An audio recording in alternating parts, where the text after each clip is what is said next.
અમદાવાદના નવરંગપુરા વિસ્તારમાં પૂરપાટ ઝડપે બેફામ કાર હંકારવાનો વિડીયો વાયરલ થયો છે। મીડિયા પર વાયરલ થયો હતો આ વિડીયો।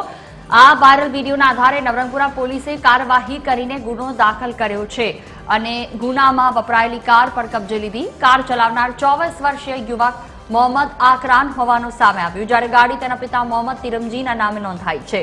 પોલીસે સોશિયલ મીડિયાના પુરાવાના આધારે કાયદેસરની કડક કાર્યવાહી હાથ ધરી છે। વધુ માહિતી સાથે સંવાદદાતા ભાવેશ રાજપૂત જોડાયા છે અમારી સાથે। જી ભાવેશ, જે રીતે વાયરલ વિડીયો છે જેના આધારે નવરંગપુરા પોલીસે આખી કાર્યવાહી શરૂ કરી છે, શું વધુ વિગતો અત્યાર સુધીમાં, શું અપડેટ?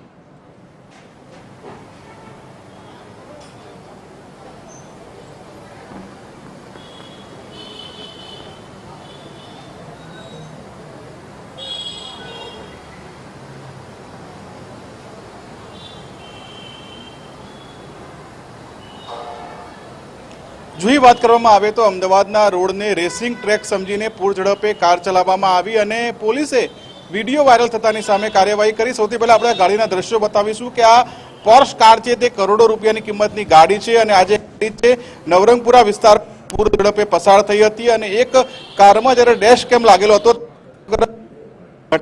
રેકોર્ડ થઈ અને વિડીયો વાયરલ થયો, જેમાં કારની સ્પીડ 80 થી 90 કિલોમીટર પ્રતિ કલાકની હોય અને નવરંગપુરાનો ભરચક વિસ્તાર હોય। વાયરલ વિડીયો થતાની સાથે જ પોલીસે તપાસ હાથ ધરી અને ગાડીના આધારે ગુનો દાખલ કર્યો અને દાખલ કર્યા બાદ આ સમગ્ર મામલે જ્યારે જે ગાડી છે તે ડિટેન કરવામાં આવી છે। આ ગાડી ચલાવનાર વ્યક્તિની વાત કરીએ તો મોહમ્મદ આકરાન તિરમીજી નામના 24 વર્ષીય યુવક ગાડી ચલાવતો હતો તેવી હકીકત સામે આવી છે અને આ જે ગાડી છે કે તેના પિતાના નામે રજીસ્ટર્ડ છે।